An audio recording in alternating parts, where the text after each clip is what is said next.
ఎన్నడూ లేని విధంగా ఉన్నట్టుండి ప్రపంచంలోని అన్ని దేశాలలో మంటలు ఎగిసిపడుతుంటాయి. ప్రజల నుండే అవి మొదలవుతున్నాయని శాస్త్రవేత్తలు నిర్ధారిస్తారు. కానీ వారికి తెలియని విషయం ఏంటంటే అవి ఒక గ్రూప్ బాడీల నుండి ఎగిసిపడుతుంటాయి. కానీ దీనికి కారణం ఏంటి? హీరో అండ్ గ్యాంగ్ దీన్ని ఎలా ఆపగలిగారు? ప్రపంచాన్ని అంతం చేయడానికి ప్రయత్నిస్తున్న వారిని ఆపారా? వీటి వెనక ఉన్న సూత్రధారి ఎవరు అనేది తెలుసుకోవాలి అంటే ఈ వీడియోని ఎక్కడా స్కిప్ చేయకుండా చూడండి. ప్రొమేర్ మూవీ 2019లో రిలీజ్ అయిన సైఫై యాక్షన్ చిత్రం. ఈ మూవీకి IMDb రేటింగ్ 8/10. ఇక ఈ మూవీని చూడాలి అనుకునే వాళ్ళు స్ట్రీమింగ్లో లేదు. మూవీ మొత్తం యాక్షన్ ఎలిమెంట్స్తో అడ్వెంచరస్గా సాగుతుంది. లాస్ట్లో వచ్చే సీన్ మాత్రం మూవీకి హైలైట్. ఈ మూవీ ఫుల్ ఎక్స్ప్లెనేషన్లోకి వెళ్ళే ముందు ఇలాంటి మంచి మంచి మూవీస్ ఎక్స్ప్లెనేషన్ కోసం ఇప్పుడే మా ఛానల్ని సబ్స్క్రైబ్ చేసుకోండి అండ్ నోటిఫికేషన్స్ కోసం బెల్ ఐకాన్ని క్లిక్ చేయండి. ఒకవేళ ఆల్రెడీ సబ్స్క్రైబర్ అయితే మీ ఫ్రెండ్స్కి షేర్ చేయండి. వెళ్తే ఓపెనింగ్ సీన్లో వివిధ దేశాల్లో చాలా చోట్ల ఉన్నట్టుండి అగ్నిజ్వలాలు ఎగిసిపడుతుంటాయి. పెద్ద నగరాల్లో కట్టడాలు, బిల్డింగ్లు ధ్వంసం అవుతాయి.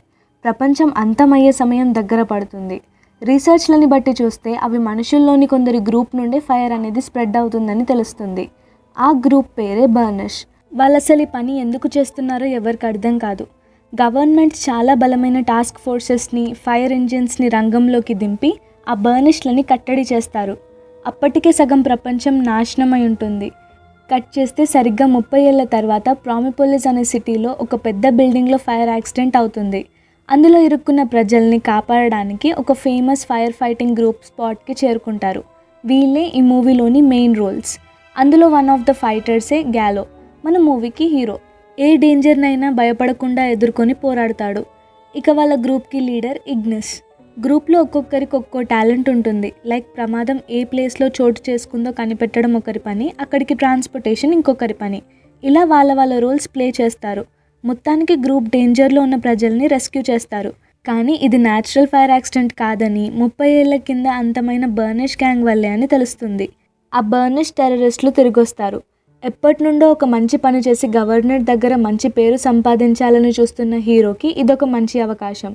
ఇక ఏమాత్రం ఆలస్యం చేయకుండా ఒక రెగ్యులర్ సూట్ని వేసుకొని బర్నిష్ గ్యాంగ్తో ఫైట్కి రెడీ అవుతాడు.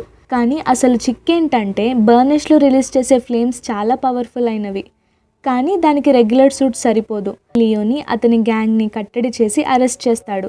కానీ ఆ హ్యాపీనెస్ ఎక్కువసేపు ఉండదు. ఎందుకంటే అక్కడికి ఫ్రీజ్ ఫోర్స్ డిపార్ట్మెంట్ వచ్చి బర్నిష్ అరెస్ట్ మా బాధ్యత అని చెప్పి లియోని వాళ్ళ గ్యాంగ్ని కర్నల్ వల్కెన్ అతని టీం వాళ్ళ హెడ్ క్వార్టర్స్లోని జైలుకి తరలిస్తారు. ఇంత కష్టపడి చేసిన పనికి క్రెడిట్ మొత్తం వల్కెన్ గ్యాంగ్ తీసుకుంది అని హీరో టీం బాధపడుతుంది. కానీ సర్ప్రైజింగ్లీ హీరోకి, వాళ్ళ టీంకి టెర్రరిస్ట్ నుండి సిటీని సేవ్ చేసినందుకు గవర్నర్ మెడల్ని బహుకరిస్తాడు. సో హీరో కోరిక దీంతో తీరిపోయింది. అందరి మనసులో హీరో రియల్ ఫైటర్ అని ముద్ర పడిపోతుంది. ఇంకో మ్యాటర్ ఏంటంటే సిటీ గవర్నర్ అయిన క్రే ఒక ఫైర్ యాక్సిడెంట్లో చిన్నప్పటి హీరో ప్రాణాలని కాపాడినవాడు.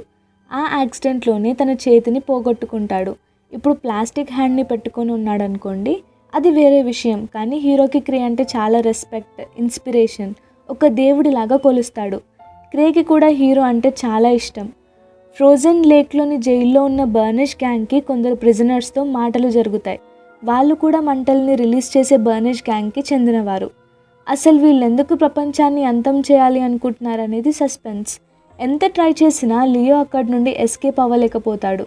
సరైన సమయం కోసం ఎదురు చూస్తూ ఉంటాడు. ఇక్కడ మెడల్ వచ్చిన ఆనందం ఐనా హెరెస్ సైంటిస్ట్గా పనిచేస్తుందని తెలుస్తుంది. కానీ తను దీని మీద వర్క్ చేస్తుందనే విషయం తెలీదు. ఐనాకి హీరో అంటే చాలా ఇష్టం. కానీ తన లవ్ మ్యాటర్ని హీరోకి తెలియజేయదు. సడన్గా అదే సమయంలో మళ్ళీ ఫ్రీజ్ ఫోర్స్ అక్కడికి చేరుకుంటారు. కానీ ఈసారి షాకింగ్గా పిజ్జాలని కుక్ చేసే వాడిని ఎత్తుకెళ్తారు. ఎందుకంటే అతను కూడా ఒక బర్నిష్ గ్రూప్కి చెందిన టెర్రరిస్ట్. అతను బర్నిష్ అయిన మాత్రాన ఎత్తుకెళ్ళి జైల్లో వేయడం కరెక్ట్ కాదు. ఎందుకంటే అతను సిటీకి ఏ హాని చేయలేదు. పైగా షెఫ్గా మంచి జీవనం కొనసాగిస్తున్నాడు. అలాంటి అమాయకుడిని అరెస్ట్ చేయడం కరెక్ట్ కాదని హీరో అండ్ గ్యాంగ్ మాట. కానీ వల్కెన్ ఫ్యూచర్లో ఎప్పుడైనా అతని నుండి థ్రెట్ రావచ్చు అని అహంకారంతో షెఫ్ని తీసుకెళ్తాడు. తర్వాత సీన్లో జైలు నుండి లియో అండ్ గ్యాంగ్ ఇంకా బర్నిష్ అందరూ తప్పించుకుంటారు. ఆ ప్రాసెస్లో వాళ్ళు రీజన్ ఫ్లేమ్స్ని బట్టి హీరో వారిని ఫాలో అయి గుహకి చేరుకుంటాడు. కానీ లియో అతన్ని కొట్టి కాళ్ళు చేతులు కట్టేస్తారు. ఇప్పుడే లియో బర్నిష్లు మనుషులను చంపేసే మృగాలు కాదని, మనుషుల్లాగే వారికి కూడా ఆకలి చావు ఉంటాయని చెప్తాడు. వెల్కెన్ పెట్టిన టార్చర్ వల్ల ఒక బర్నిష్ అమ్మాయి చావు బ్రతుకుల్లో ఉంటుంది. ఆమెని బ్రతికించడం కోసం లియో మౌత్ టు మౌత్ టెక్నిక్ని యూస్ చేస్తాడు. కానీ అప్పటికే ఆలస్యం అవ్వడంతో తను చనిపోతుంది. ఇదంతా చూసిన హీరో షాక్ అవుతాడు. అప్పుడే లియో హీరోకి బర్నిష్ చరిత్ర చెప్తాడు. మేము ఫ్లేమ్స్ యాన్సెస్టర్స్ పిలిస్తేనే వచ్చాం. వాళ్ళ ఆర్తనాదాలు మాకు వినబడుతున్నాయి. మా జీవితం అంతా వారికే అంకితమని లియో అంటాడు. ప్రజలని చంపడం మా ఉద్దేశం కాదు. ఒక సిటీని అటాక్ చేశాం అంటే ప్రజలు పారిపోవడానికి ఒక ఎస్కేప్ రూట్ని నిర్మించి ఉంటాం. మమ్మల్ని గవర్నర్ చంపేదాకా వదిలిపెట్టాడు. మాకు కూడా మీలాగే నార్మల్ లైఫ్ని బ్రతకాలి అని ఉంటుంది. కానీ గవర్నర్ ఒక దుర్మార్గుడు. ఇందాక లేడీ కూడా అతను ల్యాబ్లో చేసే ప్రయోగం వల్లే చనిపోయింది. మమ్మల్ని కూడా రీసెర్చ్ కోసం వాడుకుంటాడు అని లియో హీరోతో తన బాధని చెప్పుకుంటాడు. కానీ దేవుడిలాగా భావించిన గవర్నరే ఇంత ఘోరానికి పాల్పడ్డాడనే విషయాన్ని హీరో నమ్మలేకపోతాడు. లియో తన గ్యాంగ్తో వేరే చోటికి ప్రయాణం అవుతాడు. తర్వాత అయినా వచ్చి హీరోని అక్కడి నుండి తప్పిస్తుంది. బర్నిష్ల కోపానికి గవర్నరే కారణమని కన్ఫర్మ్ చేసుకోవడానికి హీరో వెళ్తాడు. గవర్నర్ని నిలదీస్తాడు. తొందరపడకు అని చెప్పి గవర్నర్ హీరోని అక్కడే మ్యాన్కైండ్ రీస్టార్ట్ చేయాలి అనేది గవర్నర్ ప్లాన్. శాటిలైట్ అంత దూరం ప్రయాణించాలి అంటే సరిపడా వ్యాప్ ఇంజన్ కావాలి. ఆ ఫ్యూయల్ కేవలం బర్నిష్ బాడీల నుండి తీసుకున్న ఫ్లేమ్స్ ద్వారా అది సాధ్యపడుతుంది. సో గవర్నర్ అలా బర్నిష్లని ప్రయోగం కోసం బలి చేస్తుంటాడు. ఈ మ్యాటర్ని హీరోకి చెప్పగానే షాక్ అవుతాడు, కోప్పడతాడు. ఇంకో మ్యాటర్ ఏంటంటే గవర్నర్ వేసిన ప్లాన్ బాగానే ఉంది. కానీ ప్రపంచంలోని అందరి మనుషులని గ్రహంకి తీసుకెళ్ళాలి అనుకోడు. కేవలం సెలెక్ట్ చేసిన 10,000 మందిని మాత్రమే ఇంజిన్ మోయగలదు.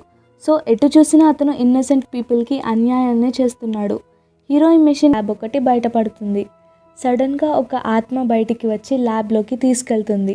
ఆ ఆత్మ మరెవరో కాదు, ఫోర్సైట్ ల్యాబ్కి మాజీ హెడ్ అయిన దేవస్. అతను జరిగిన స్టోరీని చెప్తాడు. 30 ఏళ్ల కింద జరిగిన వరల్డ్ బ్లేజ్ వార్లో భాగంగా భూమి లోపలి భాగంలో ఒక డ్రిఫ్ట్ ఏర్పడి ఉంటుంది.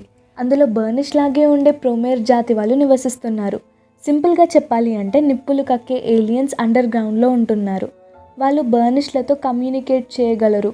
ప్రొమేర్లకి న్యాచురల్గా నిప్పులు కక్కడం వల్ల స్వభావం, దాని సైడ్ ఎఫెక్టే ఈ మగ్మ. కానీ గవర్నర్ బర్నిష్ల మీద తెలియని పనికిరాని సగం టెక్నాలజీతో ప్రయోగాల వల్లే మగ్మ అధిక మోతాదులో పెరుగుతుంది అనడానికి ప్రూఫ్ చూపిస్తాడు. ఇంకా ఒకవేళ వ్రాప్ ఇంజిన్తో గనక శాటిలైట్ని లాంచ్ చేసిన భూమి అంతమవ్వడం మాత్రం ఖాయం. మనుషులు ప్రాణాలతో ఉండడానికి కేవలం 0.0001% ఛాన్స్ మాత్రమే ఉంది. ఈ విషయాన్ని ముందుగానే కనుగొన్న దేవస్ని గవర్నర్ చంపేసి అతని టెక్నాలజీని, ల్యాబ్ని స్వాధీనం చేసుకున్నాడు. దేవస్ ఇలాంటి ప్రమాదం వస్తుందని ముందుగానే గ్రహించి తన మెసేజ్ని ఫ్యూచర్ టెక్నాలజీ హెల్ప్తో స్టోర్ చేసి ఉంటాడు. హోలోగ్రాఫిక్ టెక్నాలజీతో ఇప్పుడు స్పిరిట్గా మారిన దేవస్ ప్రపంచాన్ని ఎట్టి పరిస్థితుల్లో అయినా కాపాడమని దేవస్ లియోని ఇంకా హీరోని కోరుతాడు. దేవస్ ఎక్స్ మరియు లియో ధరిస్తారు. ఎలాగైనా గవర్నర్ని ఆపాలి అని సిటీకి బయలుదేరుతారు. ఇద్దరు మంచి కాజ్ కోసం ఫైట్ చేస్తారు. ఇంకోవైపు భూగర్భంలో ఉన్న మగ్మా ఇంటెన్సిటీ పెరిగి సమయం దగ్గర పడడంతో గవర్నర్ 10,000 మందిని ప్రిపేర్ చేసి శాటిలైట్ లాంచ్కి రెడీ అవుతాడు. ల్యాబ్లోకి సీక్రెట్గా వచ్చిన ఆయన హెరిస్కి నిజాన్ని తెలియజేస్తుంది.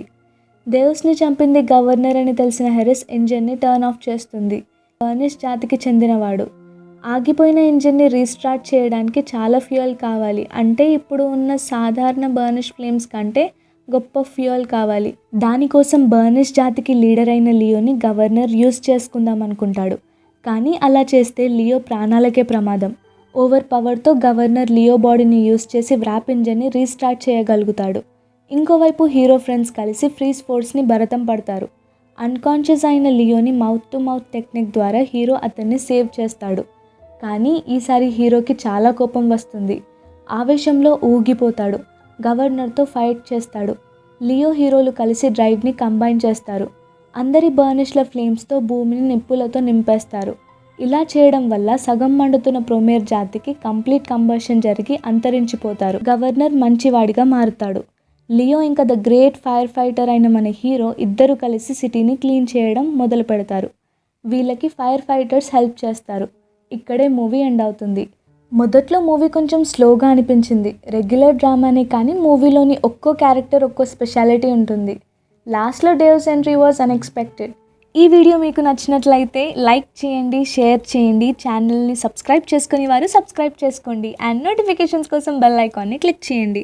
ఒకవేళ ఆల్రెడీ సబ్స్క్రైబర్ అయితే మీ ఫ్రెండ్స్కి షేర్ చేయండి. Thank you.